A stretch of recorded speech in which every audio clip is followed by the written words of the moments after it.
Welcome back, Noodle Squad. This is season 2, episode 1 of my podcast, Noodle On with Noel. It has been quite a long time. I think it's been since May since I've last podcasted. And the reason that is because, actually, I know it's been since May. The reason that is, I was never planning on having like a season 2. I was just planning on just continuing once a week podcast. But as Lake Placid, I'm wearing the medal right now, as Ironman Lake Placid drew closer, I kind of switched off of everything that I was doing for some reason. Like it got harder and harder to do good at social media, podcast, and I just kind of forgot about everything and just kind of put all my attention towards Lake Placid. Was that worth it? I don't think so, because I'll get into that. I'll explain why. Yeah, I've been thinking, and like every day I was like, I want to talk about that on the podcast. I want to talk about that on the podcast. I want to talk about that, blah, blah, blah. And I just never got down here to do it. And I'm like, what have I done? I built this whole podcast and haven't been using it. And so now we're using it and we are back and we're using it. This is season 2, episode 1. And I'm so excited to explain what's been going on. The first half of this podcast is me recapping Ironman Lake Placid. And I will put this recap part on my YouTube channel also, so you can watch it. And then the second half is a few days ago, I asked for if I was your coach, because I'm a coach. I asked if I was your coach, what would be the first thing you asked me? What would be the first thing you want to know from me? And I got a lot of great responses. So the second half of this podcast is going to be me answering those questions. Okay. So, but first I wanted to get into Lake Placid. Ironman Lake Placid just happened.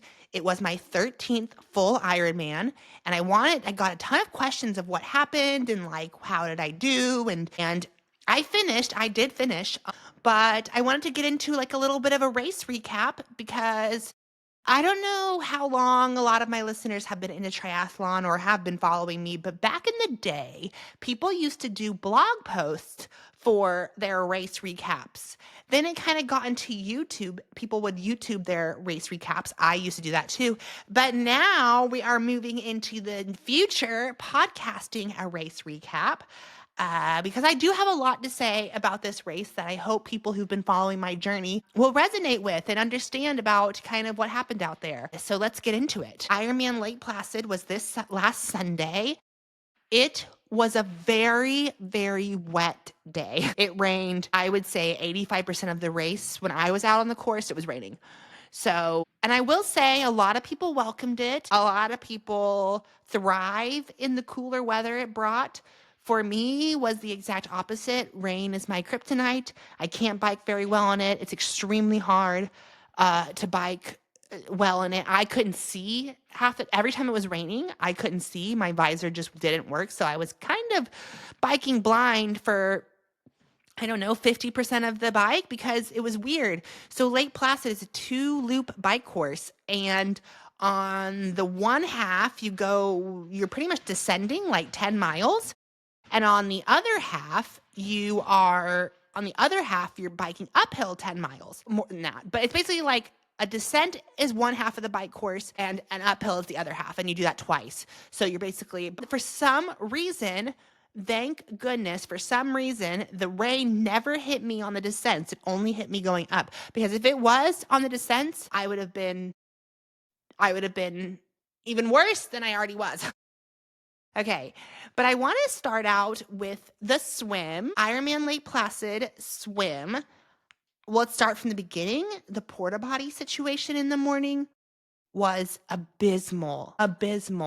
Okay, there was and so I'm looking at the time, and I have to use the bathroom bad, like really bad, because it's race morning, it's race nerves, and I've already gone twice, but I normally have to go 4 times before a race or a big workout. And I've only gone twice. I have to do 2 more times. Well, 2 more times wasn't going to happen because of the line. I am saying this line for how many people, it's a sold out race, right? This is a sold out race. And I take into consideration when I review races of how good the porta potties were, or not how good they were, how many there were.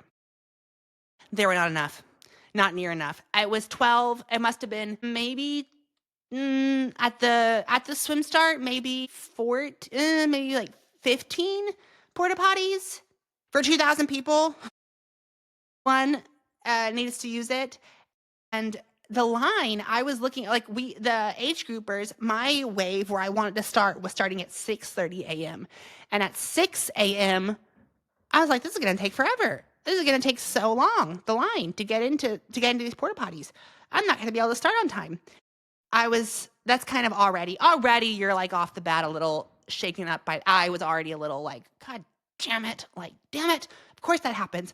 And there's a clip of me complaining about the hotel, not because I don't like the Crowne Plaza. That's where I stayed. But there's this hotel right across from the swim start, literally right across from the swim start. You can see it. And I was like, we should have stayed there because you could literally just be in your room all morning until the swim start. And yeah, that sucked. I ended up having to have my mom, thank God I have a Sherpa. Thank God we had someone. I had her go down to a different porta potty line and wait there. And I said, call me if you're getting closer. And I'm glad I had that happen because I basically used the bathroom with less than 10 minutes to spare. So it was like 6:20 when I finally got done with the bathroom and had to run back up the hill and get my wetsuit on, get my goggles on, put Vaseline on, get all suited up, and then make my way to the swim start within 10 minutes. And I got it. It was done. It was just super stressful and not needed. It's totally avoidable if I had a better stomach or if there were more porta potties. Or if we stayed at that hotel that was right across the street. I'm 95% certain that hotel is already booked up though. So for next year, because it's like a hot commodity. Like we were looking at people getting ready for the race in their balconies. We're like, oh, why couldn't we stay there? All right. So the swim, I was shocked. I was expecting to swim way faster.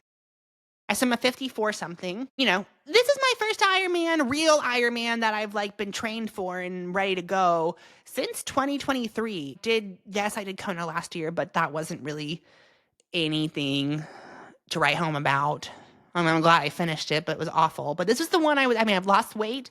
I was ready to go, was fired up. And 54 was definitely on the slower end than I thought I would swim. But I have a story for the swim, the absolute worst sportsmanship I have ever seen in 10 years of triathlon, the worst sportsmanship ever. I was swimming next to there's this line. Lake Placid swim is famous for how it has like this line under the water. It's basically like a lap lane. You can swim basically over it and you don't have to ever sight because you have a line to follow. And so I was following it towards the end of the first lap. I kind of, it's a triathlon. They say the most cliche, they always say this, triathlon is not a contact sport unless you're in the swim. Then it's a contact sport. But, we're all respectful. I think it's a swim in an Ironman. Like, it's not going to we're age groupers. Like, it's not going to, like, a 30-second difference is not going to make or break your entire day. But this guy, so I was swimming in a line, holding my line, swimming right next to this guy who was right next to me, and we were swimming kind of side by side. I didn't think it was that big a deal, but he must have, because out of nowhere, this guy grabs my right shoulder. So we're swimming, grabs my right shoulder and pulls me under and back. He's a big guy because I remember looking at him after he did that. He's a big guy. He pulled me under and back super intentionally. And I kind of was taken aback. I was like, what? But he swam in front of me. So he did that and he pulled himself in front of me. And so now we're swimming like this, right? So if you're on the YouTube video, you can see my hand motions. If you're on the podcast, he's basically swimming right in front of me now. He basically used me as like leverage to get up. And I started swimming, and this is a very normal thing. I started hitting his feet in front of me because when you're trying to swim on people's feet, you literally are technically supposed to kind of hit their feet every now and then, not every stroke. But I must have hit his feet, I don't know, twice since he just pulled in front of me. And this motherfucker turns around, stops. He turns around, splashes water at me. He made sure I stopped too. Punches me, but like we're treading water. Like it wasn't like a full force punch. We're in the middle of a race. There's people swimming all around us, and like he probably didn't have good leverage to like actually throw a real punch. But he hit me in the goggles, and it was supposed to be intentional. He definitely tried to hit me harder, and I stopped. Started treading water, and after he threw the punch, he immediately turned around and started swimming again. I caught him, and this is all within the last half of the first lap. We still have to swim around again. I caught him, and this time went way around him. And anyways, I finished this. I kind of kept an eye out the second lap to keep a corner. I kind of kept him in the corner of my eye, like the second lap, to make sure I wasn't getting too close, because first of all, I wasn't trying to get into a fist fight. And also, I will 100% name and shame this person. You can't do that, buddy. You can't, you can't drown someone or punch them because you're getting your ass kicked. And I'm 99% certain this was a pro. I might not be a pro, but I'm going to look up the swim times and see who was finishing around me, because I know what he looks like. I know exactly what he looks like. We were in the T2 together because we basically swam the same time. I just have never seen anything like it. I was completely taken aback, shocked, appalled. How can you're clearly like experienced. You would think you'd be experienced. He was swimming a good Ironman swim time, and he seemed like he knew what he was doing. So this isn't like something new to you. Like maybe if you've never done a triathlon, you'd be shocked someone's swimming so close to you, but that's not how this works. If you've done an Ironman, you know that's like very normal. You can't punch someone for swimming on your feet, you know? If I see him, I might name and shame him. I will absolutely name and shame him, because you can't do that. That was a swim. It was that little spat, that little fight right there before the second lap kind of really spiked my heart rate. I was more just kind of shocked, like, what the fuck just happened? I can't believe you just did that. Or like, why? Like, what? Why are you even so angry at someone swimming next to you? So yeah, that was the first lap. The second lap I swam good, decent. But yeah, so I never, in my Ironmans nowadays, I do not use a watch. Well, I don't look at my swim time. I don't care. It doesn't matter. Because I'm going to swim as what I can swim. And to look at your watch like halfway through the swim just slows you down. There's no point. And I actually think nowadays, I think pros aren't even allowed to use watches anymore in the swim. But you don't need it. It's not worth it. There's no point, you know? Swim to what you can swim. So then, I did the swim, ran to the bike. It was a long run from the swim to the bike, and it was down kind of a concrete, well, you're on carpet, but it was down it's a long way, but oh my gosh, the cheers, the absolute cheers and the momentum and hype. I heard my name everywhere. I saw my parents. I saw people who I don't know who were cheering my name. It was just amazing. It's like the loudest wall of people from the swim to the bike. It's amazing. It's amazing. This is why I was like, I missed racing so much. This is so fun. Like, this is so fun. Like, this is epic. This is like what I live for. We got to T1, and I'm sitting on the bench or the chair putting on my helmet because we weren't allowed to clip in our shoes. I don't know why we weren't allowed to clip in our shoes. So you had to put on your shoes and your helmet. But anyways, I saw the guy who just punched me. He did not recognize. I don't think he recognized me because I look a lot different with, my hair's out now. Goggles and swim caps are off. But I recognized him. I saw that guy. I was like, I was focusing on myself, but I wanted to scream, like, hey, buddy, you can't do that. You can't drown people because you're getting your ass kicked. It's one of those things where you think of something in hindsight. You're like, oh, I should have said that. Like, you have an argument with someone, but then later in the shower, you're like, oh, I should have said that. That's exactly how this feels, because I wanted to say something because, next time this guy's in a race, he will absolutely drown someone. He might hurt someone because they're swimming in his little bubble. You don't get a bubble, bro. You don't get one. Not in triathlon. Anyways, so I'm on the bike. I was super worried about one of my biggest fears is worried about being cold, because I was scared because the first little bit, we're soaking wet from the swim, and then you get on the bike, and the first little bit is a really steep downhill, and I thought I'd be freezing. I wasn't cold at all. Could care less. Like cold wasn't even in my mind. It was about not crashing. It was about keeping my bottles on the bike and like getting this bike done. And oh my gosh, the bike. Like I knew the bike would be hard. I was in Lake Placid 2 weeks before the race to ride the course, and I've done the bike course before. I've ridden Lake Placid bike course multiple times, and I knew it would be hard. It's like not like it wasn't hard. Like I kept my heart rate under control. Like my whole goal was to keep my heart rate under 140. And I definitely envisioned doing that, but like a lot faster. Like I thought I would easily be under 5 hours, and I wasn't even close. The rain definitely had a big factor, but still, even if it didn't rain, I don't think I would have broken 5 hours, which is really kind of frustrating. I don't know what I'm doing wrong. Like I have the fitness to do that. I do not. This is something about the bike that's very frustrating. I do not get how it is possible for people to bike 410s on that course. What are you guys doing? I mean, you're obviously pushing a way bigger gear. You're pushing way bigger watts, but still it's like half the time. Like, are they going 25 miles an hour up the climbs?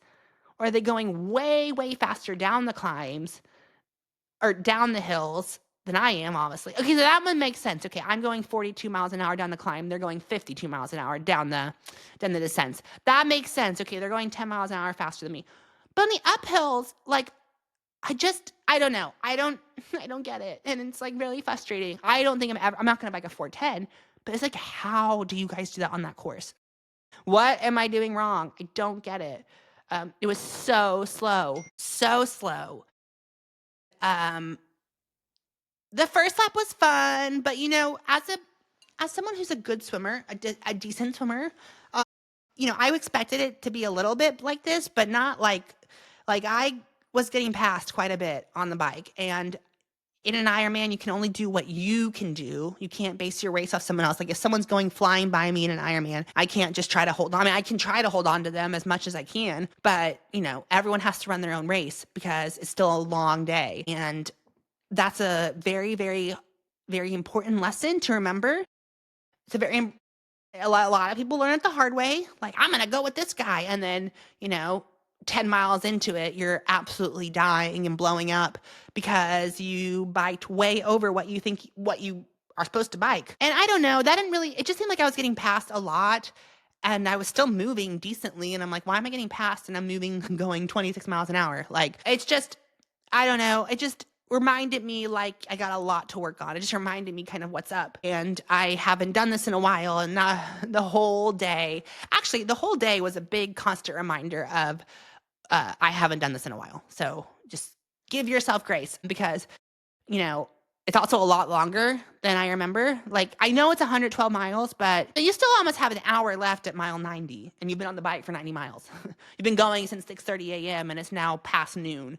So it's just a really, really, it's a long way. There wasn't really much to report, though. I survived the bike slowly. It was like a 5:20, 5:15, or even slower, 5:21, with a goal with sub 5 hours, and I'm already 20 minutes slower than I thought on the bike. And also, I'm already 4 minutes slower than I thought on the swim, which I didn't know at the time. So the day's going, but I always knew that my Lake Placid bike wasn't going to be super strong or fast. I just knew it. It's a very hard course. It's not suited for me. I don't know how to descend well. I don't know how to climb well, but I knew that if I got to the run feeling fresh, I would have a really good marathon. I've been so confident in my run. If you've been following my Strava and stuff and all my runs, I've been doing long runs at a decent pace to kind of get that nailed into my system. And I did it. I got to the run at no crashes, no nothing. Had kind of a long transition, but I got to the run. I was feeling good, ready to run. Here's the thing though. A marathon is a long way, and I definitely overestimated myself. I was doing so good. I felt really good. And that's the thing with Ironman. You can feel amazing until you don't. And then when you start not feeling amazing, like it can get really bad fast. And let me explain why. So I got to the run. I survived the bike. I felt amazing. I was like, oh my gosh, I'm at the run. No flat tires, no crashes. The bike, the thing with the bike is a lot of stuff is out of your control. So it's kind of stressful because you can get a flat tire, someone can crash into you, you can crash. Like there's a lot of stuff out of your control with the bike that will absolutely make you be able to, that could absolutely hinder your ability to finish the race. But once you get to the run, it's kind of all on you. Like it's all on you. It's all on you for nutrition. It's all on you for how bad you want to hurt. Like it's all on you. So a lot of times, so it's kind of like a relief. My dad always says he's super relieved to see me off the bike because, yeah, the bike can, tons of stuff out of your control can go wrong. But when you're on the run, I did it. I made it to the run. Okay, this is my wheelhouse. This is where people will make or break. And I felt so good. The course was kind of empty because I was kind of out there, I think towards the front of the race at the beginning. At least it felt like it was very empty, the first lap. And I was feeling so good. I was like, oh my God, my legs are fine. I'm ready to run. A marathon doesn't seem far.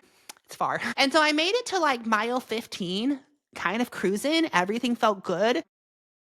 The way the Lake Placid course is set up is you get to see a lot of people. So since I was sort of near the front of the race, I remember saying hi to Matt Hansen, to Leon Leon Chevalier. He's cool, very cool man. Fourth at this race. I just remember seeing a lot of people. I remember seeing Penny Slater. I said hi to her. And I remember it was just really cool because a lot of the pros were on their second loop, I think, or I was on my first. And then the second loop is even more amazing because you got all the people coming off. Anyways, so the first loop went great. At mile 13, I'm back in the town and I saw my parents. My dad screamed, "You're catching these people," meaning I'm catching people, which I was. I was catching people. I felt good. I felt so good. It was so fun. And then I went back out on my second loop. And this is kind of sad because it's like exactly where Ironman is supposed to you kind of make her like, everyone kind of expects that mile 15 is kind of where people fall apart. You're past the half marathon. You still have 11 miles to go, which is a long way when you're that tired. And, I thought I was like, maybe just need some more caffeine, but out of nowhere, mile 16 kind of slowed down from I was doing 7:15 pace, I think, and it went to 8:30. And then it went to 9 minutes and 30 seconds. Then I threw in a 12-minute mile there. And this is where, and then I started going to where oh wow, this is getting really hard. I can't get my heart rate up. And one thing I noticed was I cannot get my heart rate up. It was stuck at 137 and it should be 155. I just couldn't get it up no matter what. My legs, no matter how fast I kind of pushed my legs, they just would not get my heart rate up. And it's a lot of little details for basically saying I was probably underfueled, and the last 12 or so miles were what we call a death march. It got really, really ugly. I was walking, and then I tried to jog some, then I tried to walk some. I mean, I was walking at mile 25, 1 mile to go left. You shouldn't be walking with 25 miles to go, with 1 mile to go left of an Ironman. You just shouldn't be. And I was. And I will say around the mile 15 mark, when it started getting really dark, I was kind of already over this race. The bike hadn't gone great. The swim hadn't gone great. I was kind of checked out and said, I started telling myself, this is a training race. Ironman Japan is where we're at. Ironman Japan is the one that I want to do well at. That's my next one, September 14th. Ironman Japan. We're going to take a lot of learning lessons from this one and throw it all in. All of August, I get to train for it. And then September 14th, I'm doing Ironman Japan. And I will have had the fitness absorbed from this one. I will have a new bike set up. And anyways, I did it. I got to the end of it. It got really ugly the last few miles. So ugly. And I hate it too, because I know I'm ruining it. It's crazy because I knew I was this sucks, I'm ruining it, but it just doesn't suck enough it doesn't suck enough to where I want it to keep pushing as hard as I thought it could. And I just was walking, and then I started talking to people, and once you kind of succumb to the walk slash jog slash walk, and then you kind of just go, it's really hard to break out of that. It's really hard to break out of that. But I did it. I finished. I got the Lake Placid medal, Ironman Lake Placid medal. A lot of takeaways. I have a lot more fans than I thought because the entire course, I heard my name, which was amazing. I love doing that. Like the entire town was amazing. I also finished with no feet problems. My feet were fine. Feet felt amazing. I can't believe it. It's been a while since I've been able to finish without like a foot problem or half my skin hanging off, So that was amazing. I met some of the best volunteers. Shout out to Emily, this volunteer. She was amazing. I kind of got to hang out with, I wanted to shout out to Nicholas. He was amazing. We kind of biked the whole time together and sort of ran kind of the same, whenever you're doing these races, you kind of are going the same speed as a lot of like a few other people, and you're kind of with them the entire race. And so that was, and I don't know, it's kind of like we suffered out there together. So it was like we, went to battle together, and it's cool because like I know what they went through. We kind of he ended up beating me. A lot of people I started the run in front of beat me because I really did not do that as smart as I thought it. I wasn't as smart as I thought I should, as smart as I thought I was. I should have probably started out a little slower. I don't know. There's a lot of takeaways. Yeah, I think for me, I have to kind of do one to get back into it. Like I learned a lot. And I got the medal. That's one of 3 I'm hoping to do this year. I hope to do Ironman Japan, and I hope to do Ironman Arizona at the end of the year. So I think we're still good with that. Yeah. The big goal is Ironman Japan. But that's my Ironman Lake Placid recap. I want to shout out to, I tried to on the bike, especially since this bike is so slow, like going uphills. There's a lot of time when you pass people, you're not like flying by them, but you can actually like say like, hey, like good job, keep it up. And I made it a note to say as many times as if I pass someone, I just wanted to say something because it helped me too. I said, good job, keep it up. A lot of times I don't answer, but a lot of times you can truly see it helps them to say that. And it helped me too. It helps me more than anything to say, good job, keep it up. I love saying that.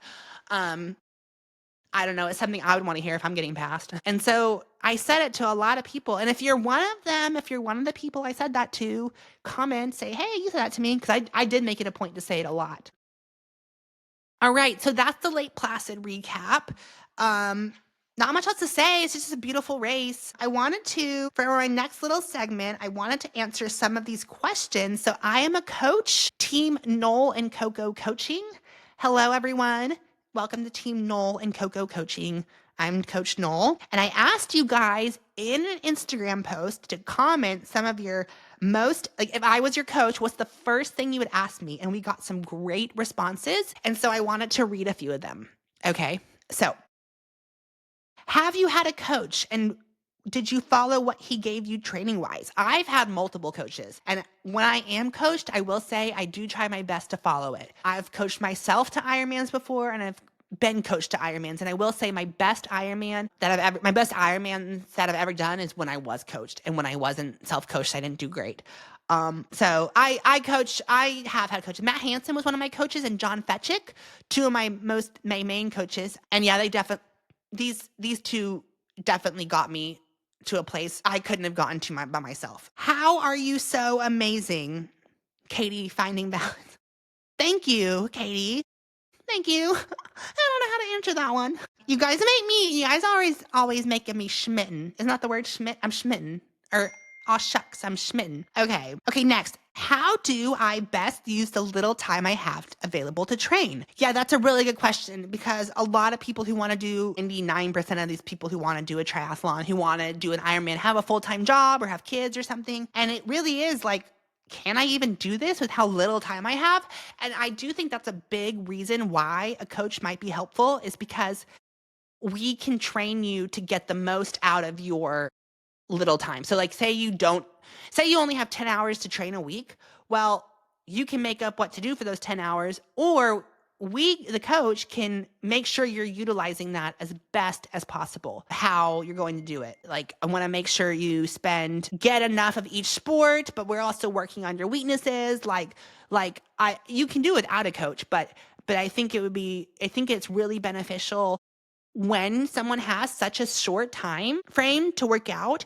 I would almost say it's more important for that person to have a coach than it is for someone who has way more time. Because with more time, you have a lot more room for mistakes or to not be doing as much because you can get as much, to not be doing as like important of sessions because you have more time to get volume in. You can spend a lot more time on the bike. But yeah, I would say if you have a limited availability time to train, you need to really prioritize what are you doing for those 10 hours that you have this week and how is it going to make you a better athlete? How to get faster on the run? I guess more running. Well, yeah, 90% of the time, people who are asking me to get faster on the run aren't running enough because running is so hard. In terms of running is the one that takes the longest to develop, in my opinion, because it's so hard on your body. It's weight bearing. It's the only weight bearing one out of swimming, biking, and running. It's so hard on your joints. It's hard on it's just hard. It's a hard, pounding the pavement is very hard, especially for 26.2 miles. And if you want to get faster at it, the more you have to do it. There's definitely ways to do this wrong. There's definitely ways to do it right. You have to build mileage slowly, but, a lot of times I see triathletes doing way too little of running because I guess their coaches think they're going to get injured or I don't know. But yeah, a typical week for a runner should be, if you are just a runner, there's 3 things you need to hit. Okay. You need to hit a track workout, a tempo workout, and a long run. Those are 3 big main sessions for running: tempo, track, long run, every week consistently. That'll get you faster. And you have to do, and also I would dare to say a double run day too. So a track workout, a tempo run, a double run day, and a long run. Those are big, big run days. Those are runs, very important runs for me that I can't miss. Can you coach me to help with cross country running? Thomas, yes, of course. I can coach runners, swimmers, bikers, and I'm a personal trainer as well. Yes, I can coach cross country. How do you structure your run training to stay strong in the back half of an Ironman? Very, very good question. Yeah, because that's kind of what I just said. Basically, is like you are training these miles on top of miles are training your body to be resilient. So to stay strong at the back half of an Ironman, where I fell apart, that comes from running. That comes from a lot of mileage. So I do my longest run before an Ironman will be 22 miles or 24. So almost a full marathon, but it will be under load. It will be off the back of a really hard day the day before, a really long day the day before. So the goal is to do these long runs after a big, like on Saturday, do a 5-hour ride with an 8-mile run. And the next day, do a 22-mile run. And that double, if you do that double like 4 times, because you're already super tired, you're depleted from the day before, and then you go out and do a long run, almost as long as the Ironman marathon, man, that gets you so strong. It's hard. It's very hard to get out the door for that second day. But you do that 4 times in a row, 4 weekends in a row, man, you'll be like, it's like money in the bank, man. You will like see a complete 180 of staying strong in that back half. And then also, I know this sounds cliche, but to stay strong for an Ironman and not break down, because in Ironman, my coach actually said this, John Fetchick, you will break down. Like the whole point of it is to fend off the breakdown as long as possible. Hopefully it doesn't happen hopefully it never happens, but it ultimately will happen. So even with 4 miles left, you might start breaking down, but you're still going to break down. So a lot of people neglect this, but I'm telling you, you need to do strength training, squats, deadlifts, like do strength training. That is a massive, massive part of being strong, like squat. That's a massive part of being able to stay strong in the back half of an Ironman. Oh, one of the really, really big questions I got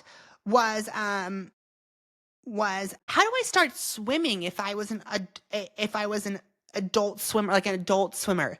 If you're an adult swimmer, we call it adult onset swimming or something like that. It's a funny name for it, but swimming is one of the hardest. I hear a ton of people who say swimming, I would do a triathlon if it wasn't for the swimming. I would do a triathlon if it wasn't for open water swimming. If I could swim, I could totally do a triathlon. And it's sad because it is like the biggest, I think swimming is the biggest deterrent with triathlon. And a lot of my questions were like, how do I even start swimming? It's very hard to start. One thing that's it's so cliche, but it's consistency. Day in, day out, consistency, because one day it will click. But I do suggest, at least for the first few times in the water, or even at least just once, take one swimming lesson. They definitely have, like a lot of YMCAs have adult swimming lessons. Do an adult swimming lesson, maybe 2 or 3 times, and then start going to the pool and just start so simple. Go across the pool once. Can you make it across the pool once? Now try to go there and back. Can you make it across the pool there and back? Now try to do it twice. There, back, there, back. Now try to do it 3, and then take a break and do some kicking. It's a slow buildup, but all of a sudden, one day, your body will just be like, I understand this pattern. I understand it. My core is strong. And it just clicks. And it takes a while to click, but it does click. I'm telling you. But it's the hardest in terms of, it's so crazy. Swimming's crazy because like you can be like really slow and then just change like one thing, like how you're positioning your hand or something, or how you're positioning your body. And then you're like all of a sudden a minute faster. Like that's an extreme example, but you know what I mean? Like that's like all of a sudden out of nowhere, like just because you moved your hand a different way. So that's what's crazy about swimming. And that's also really frustrating about swimming too. You can be the fittest person in the world. You can run 14-minute 5Ks. Like that's extremely fit, but then you can't swim at all. So it's not exactly about being fit. It's about the right technique. Here's another question. What equipment gear do I need to have? How do transition works? I love that. But there's a ton of like lists you can download, but right off the top of my head, out of nowhere, we're going to go through this. We're going to go through, okay, for the swim, wetsuit or swim skin, goggles, swim cap, Vaseline. Okay. And a tri-suit. For the bike, a helmet, nutrition, bottles, bike shoes, helmet. Okay. And then for the run, you need a run belt to put your number on, a triathlon run belt, run shoes, good socks. Good socks are so important. Good socks. Maybe some headwear, a sunglass, hat, something, and a little flask, a little like run flask to take on nutrition depending on the distance. And that's what you need. Oh, and a watch. And some technical stuff, maybe a bike computer, a Garmin watch, a heart rate strap. Those are not needed, but definitely help. How do I train to swim when I have never really swam competitively before?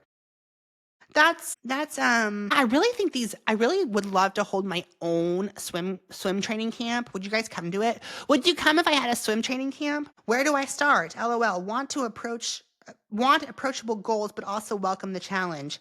That's the thing. That's another thing with triathlon. It's so hard to like start. Like, where do you even begin? It's so overwhelming. Like, it's 3 sports. You have to get a bike, a wetsuit. It's so overwhelming. Like, where do you even start?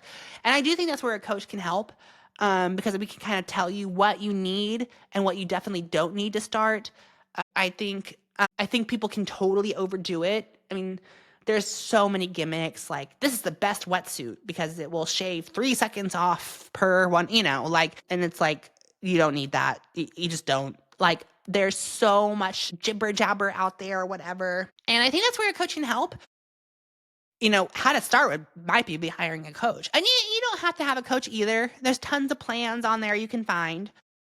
But I remember when I first started triathlon, I did it for like 3 years without a coach. And then I got a coach and I was like, oh my God, what have I been doing? I've been doing everything wrong. Like nothing I've been doing made any sense whenever I started getting coached for real. Like I was like, why was I not doing that? Why was I not doing this? These are workouts I would have never even thought of. It pretty much changed everything. Shout out to Matt Hansen. He was the first one to do that for me. Can you help me get to sub 10? Yes, absolutely. I totally can get you to sub 10. In fact, projects like that where you have a goal, like I want to do sub 10, that excites me. As a coach, that excites the crap out of me.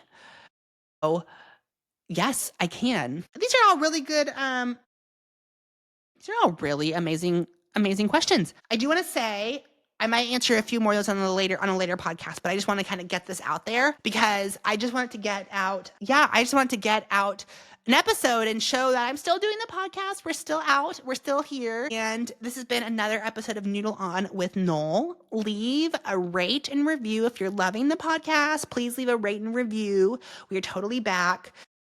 Everything's back. We're so back. I'm going to do questions, and we're back to podcasting every day, every week, maybe twice a week. Anyways, I hope you guys enjoyed the episode and my recap of Lake Placid. More to come, way more to come. But for now, yes, if you've been liking the episode, if you like my podcast, please rate, review. It helps so much. Like on the YouTube, subscribe, go on Spotify and follow it. Just do it, share. It helps so much to get this out there. So thank you all for your questions. I hope you enjoyed, and have a good afternoon. Welcome back, Needle Squad. We're back.